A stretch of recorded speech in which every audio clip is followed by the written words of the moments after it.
Sunnyside Organic is located in North Richmond, one of the most notorious areas of California, known for its gangbangers and gang shootings.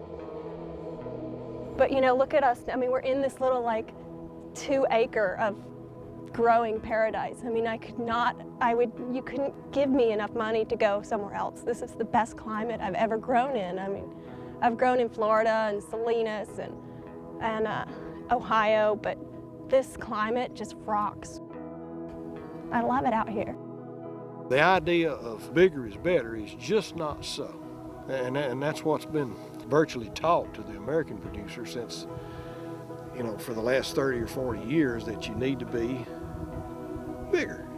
Well, I don't see it that way. At one time I thought that was right, but I no longer think that. I think that the one thing that we have that has to be sustainable is American agriculture. I actually got started by my wife. She got into plant taxonomy and botany. We also got into a class at the Santa Rosa Junior College about organic gardening and composting and how to be able to farm well enough to where I don't have to buy all these different things and support people that I don't believe in supporting. That was when I really decided, like, well, I want to be a farmer.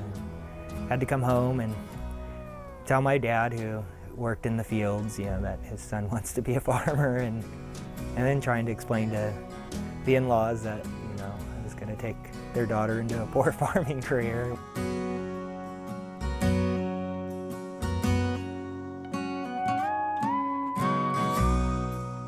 Basically, we're talking about our landscape. I mean, we're saying that young farmers are people who've chosen to vote with their lives, and we're voting with our bodies, not only by choosing what we put into our bodies, you know, vote with your fork, but also choosing to use our bodies to change the earth and our cultivation of the earth and our interface with the earth. It's going where we take it, it's moving how we make it. You know, we are the irresistible fleet of bicycles. You know, you have your wheels, I have my wheels, we're going. And you know, when you see it going, you just want to join it.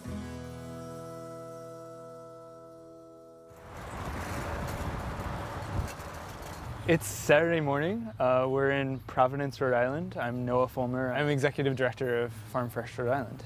We run urban farmers markets and have a program set up so that people know that there's a market every day of the week.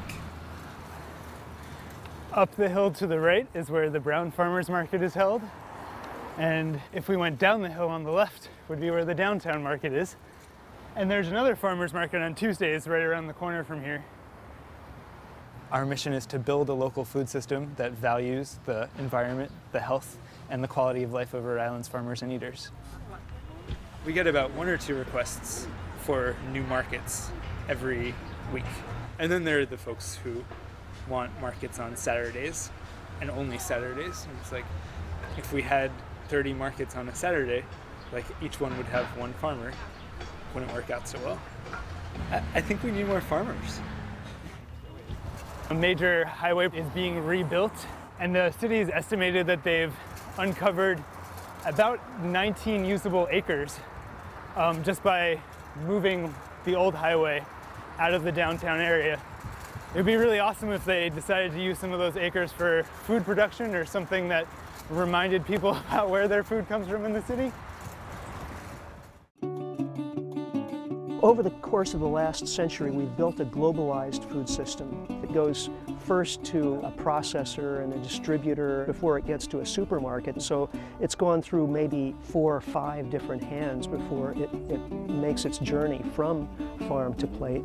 In the agricultural transition, our first priority has to be with the crops that we can grow more locally and with more labor input. That means fruits and nuts, vegetables, and all of the dairy products, meat, and so on. These can very quickly be downscaled and made sustainable.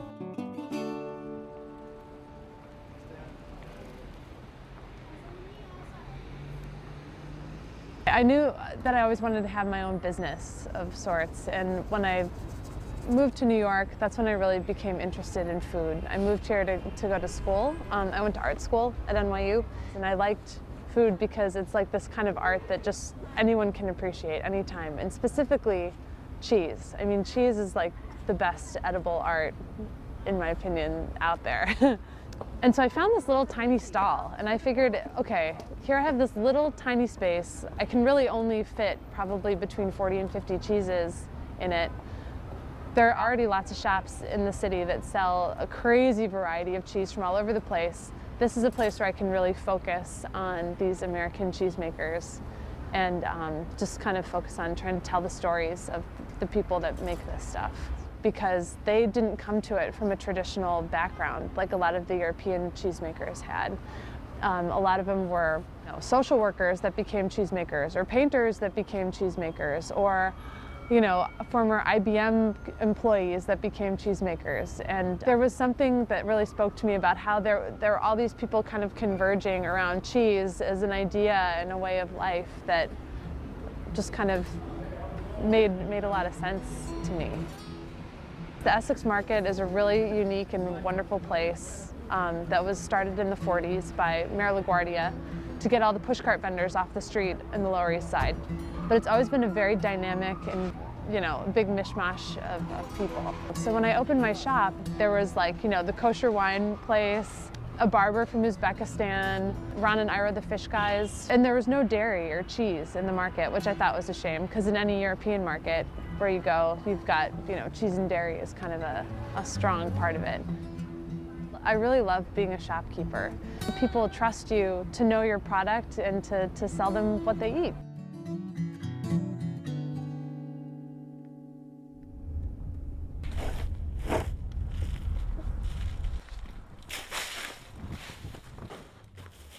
At the age of 19, I moved to North Florida and just by chance got a job being a soil tester in a large wholesale nursery in North Florida. Slowly worked my way up to a chemical applicator, which I thought was like the best job ever, because I'm 19 and I'm making a chemical rate. I can afford a car payment, I can afford to pay my rent, I can afford a little extra money here and there, and I did that for 3 years and slowly worked my way up to an assistant grower, which meant that I was now managing people doing this. And I would go home and buy organic food and eat organic food and come to work and schedule fungicide applications, and it just stopped making sense. One of my chemical applicators had a baby born with cornea blindness. 2 months later, someone else in the nursery had a baby born with the same type of cornea blindness. And 2 weeks later, I found this nursery and started Sunnyside Organic, and it was just so my employees could have a safe place to work.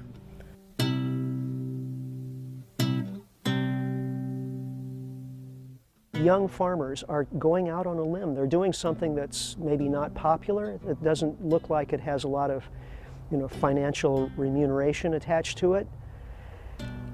And it's the one thing that can restore our environment, that can make us healthier, and that can also provide a basis for a sustainable future existence. Any of us who have basic skills, who know how to produce food, who know how to build things from available local materials, who know how to make a local economy work, who know how to repair things, who know how to make the basic essentials of life, these people are going to be in serious demand. This is where I sharpen my side blades. I sharpen the side with a hammer, not with a grinder. That's like a whole other 5-hour discussion. That should be good. The timing on this is all kind of seat of the pants. Usually they work. All of our friends basically said they had the same goals as us. They're like, man, we want to be farmers. That's awesome. We gotta grow food. But nobody wanted to leave the city. And so it's not like a grudge, but we don't really go for the urban farming thing. You're not gonna grow wheat in the city, I studied in what's called industrial design, which is like product design, or as I like to say, making things.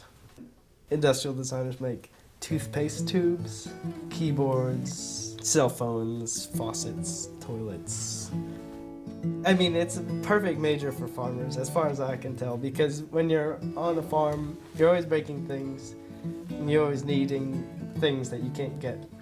And so if you can make them on your own, you're really well set. We decided we'd start farming the day we moved here, so we started digging up the yard with a shovel because we didn't have any other way to till, and we still don't. Because we've done everything by hand, the scale that we're doing it seems so small that when I think about the farming that I've done, it's nothing like it. You know, I still work the same hours and put in the same energy, but because I didn't have a tractor to till up 50 acres, it's not that same mindset. This is, yes, a retired trailer, semi-truck trailer. So we're just running in and taking a glance. Wow. So this is our aging operation in here. This is very urban. This is called urban cheese production. I was harassing the Rhode Island Department of Health and asking them how we could get some legal cheese production happening in Rhode Island. And they said, well, you know, why don't you just go and talk to those people over on the west side of town? They're making fresh mozzarella curd. And so I harassed the owner of the company for about a year and a half, and then finally one day I came and I said, listen, you are not making a local cheese, you are exporting everything out of state, nobody knows you exist, people want to buy local products. You're already making a cheese, we just diversify a little bit and we're golden. And he said, okay, try it out, make it work. So I diversified the operation.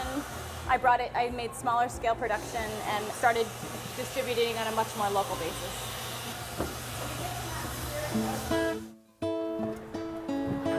Hace un vuelta porque yo quiero esas palabras al frente. When I think about the fact that we're making our cheese only 2 miles away from where we're selling our cheese, I think, like, how do we all adapt and fit together in a very creative, nimble way into an urban environment so that we can be less dependent on petroleum?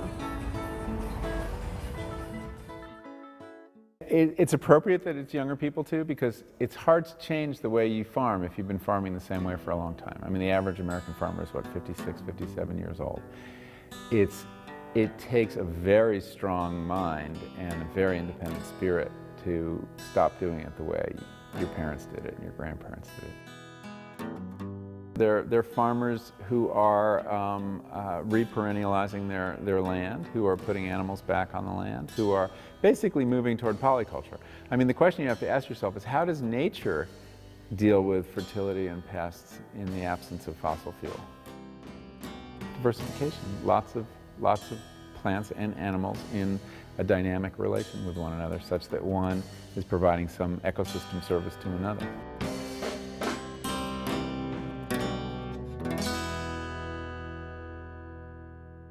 This is a trap cropping experiment. We intercrop wild mustard, the wild mustard, with the broccoli, and basically this plant is totally decimated by an insect called the flea beetle that prefers it.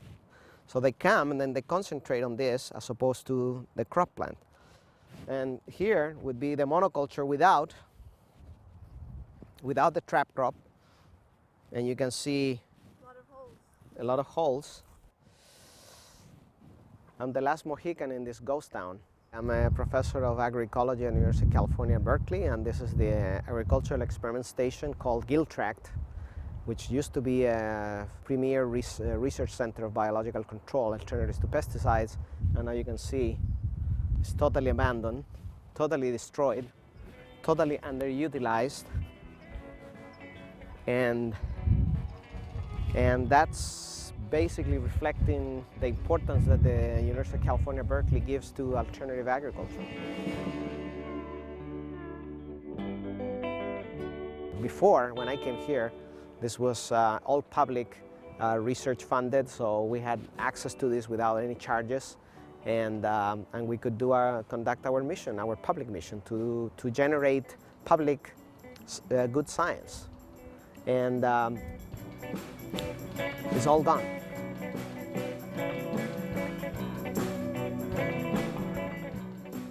I mean, you know, we have this system that was set up, you know, a long time ago for precisely this purpose, to teach our people how to farm well.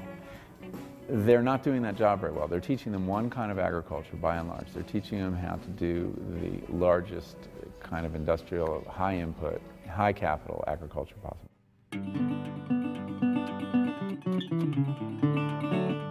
It's very hard to get rich inventing a new rotation. Like, here's a brilliant rotation for southern Missouri. This would really work. There's no money in that, even though there's salvation in that.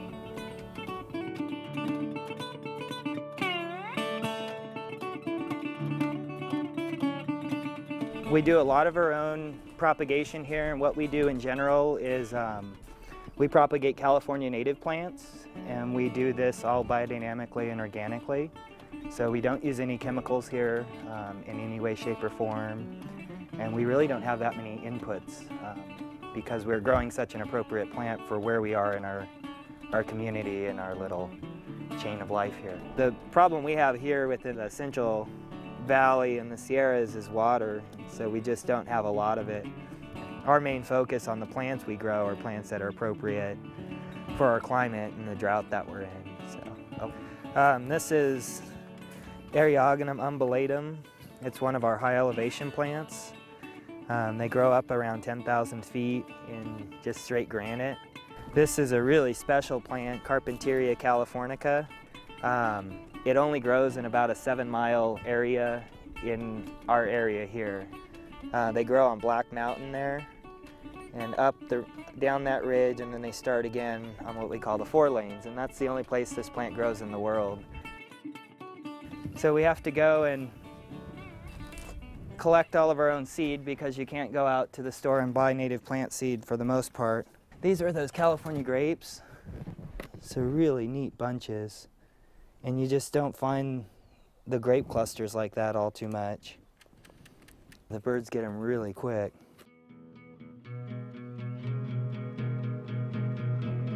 Okay, final question, biggest question. You've been studying this for a long time, and you have quite dismal views on a lot of things, some people would say maybe. Can we do it? Can we do it? Well, we sure have to try. My generation and the generations before me have indulged themselves in a kind of ecological criminality that can't continue. So we have an enormous responsibility to take up here. Now, you asked the question, can we do it? I mean, I don't even care about that question. You know, it's just, we have to do it.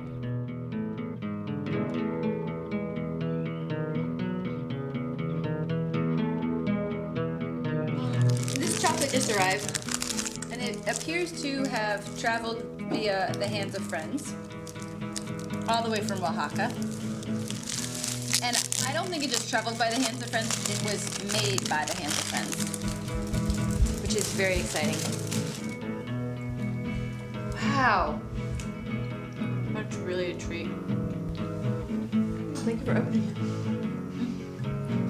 I am continuing to make cheese. I'm going to learn another side of the lactation cycle. I think any good cheesemaker will benefit from having seen where milk really comes from. But it will be nice to be a small dairy, because I'm not going to be an industrial dairy.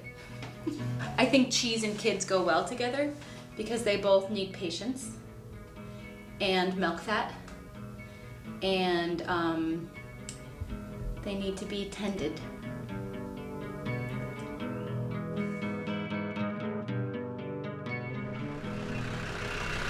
Okay. All right. Onward and upward. Great. Wow. Can you smell the wild thyme? Wow. Yeah. So we have a wild thyme here. I'm not quite sure how many farmers will be in the film at the end, but you know, really you can never have too much footage of awesome people, so we'll figure out a way to use all of it, hopefully.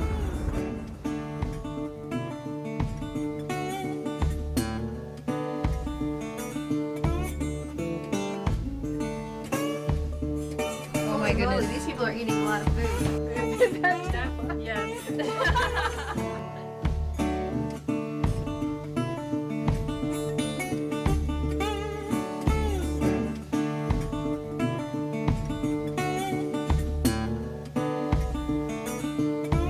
They're going crazy. They're just gonna trample the parsnip.